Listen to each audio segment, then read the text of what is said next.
selamat malam Bapak Triokta.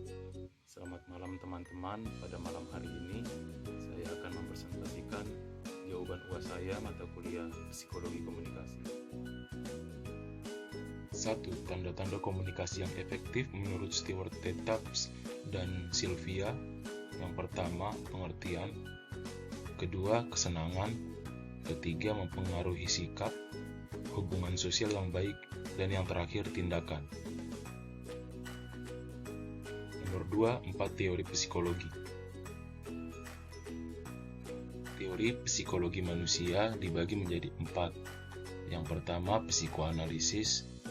Yang kedua, behaviorisme. Yang ketiga, psikologis atau kognitif. Yang keempat, psikologi humanistik. Psikoanalisis dengan ID, individu menjadi tidak peduli dengan orang lain, lingkungan sekitar, atau pada bentuk kenyataan hidup. Pokoknya nafsu biologis terpenuhi. Karena itu ID sangat egois, tidak mengenal moralitas, sehingga membuat individu sama dengan hewan. Dengan ID terdapat dua insting yang dominan, yaitu libido dan eros. Yang pertama, libido adalah insting reproduktif yang menyediakan energi dasar untuk melakukan kegiatan agar tetap hidup. Yang kedua, thanatos adalah insting yang merusak kematian.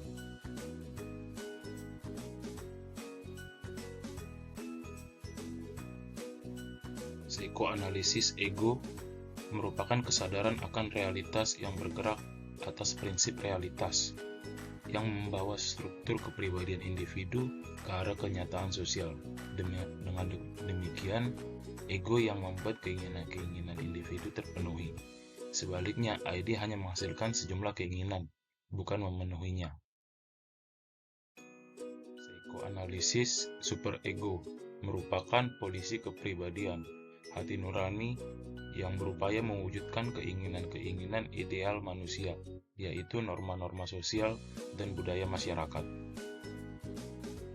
Behaviorisme. Menurut Bandura, behaviorisme sangat bermanfaat untuk menjelaskan persepsi interpersonal, konsep diri, eksperimen, sosialisasi, kontrol sosial, serta ganjaran dan hukuman.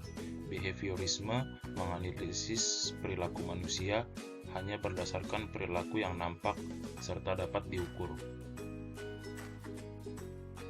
Aliran behaviorisme memandang perilaku tertentu manusia memerlukan peneguhan atau reinforcement, sedangkan kemampuan potensial untuk melakukan ditentukan oleh peniruan atau imitation.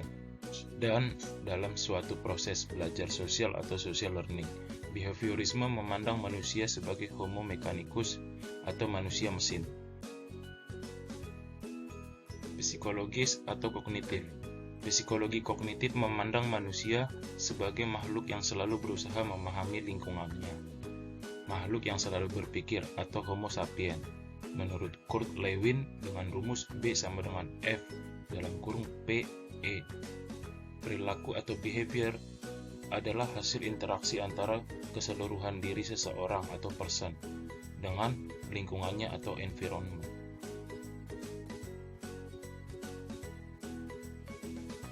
Pandangan tersebut menyeratkan bahwa dalam suatu kelompok manusia akan terdapat sifat-sifat kelompok yang tidak dimiliki individu. Psikologi humanistik. Manusia dalam pandangan psikologi humanistik dipandang sebagai manusia bermain atau homo ludens, di mana setiap manusia hidup dalam pengalaman pribadinya yang unik, dengan pengalaman yang berbeda dan berinteraksi dalam kehidupan sosial atau intersubjectivity.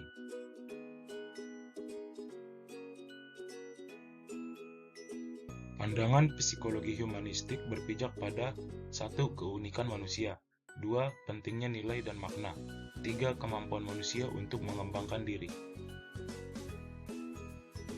Faktor-faktor situasional yang mempengaruhi perilaku manusia. Kaum behaviorisme percaya sekali bahwa lingkungan sangat berpengaruh terhadap bentuk perilaku seseorang. Faktor lingkungan kita sebut sebagai faktor situasional, yaitu faktor ekologis, faktor rancangan dan arsitektural, faktor temporal, suasana perilaku, teknologi, faktor-faktor sosial, lingkungan psikososial, serta stimuli yang mendorong dan memperteguh perilaku.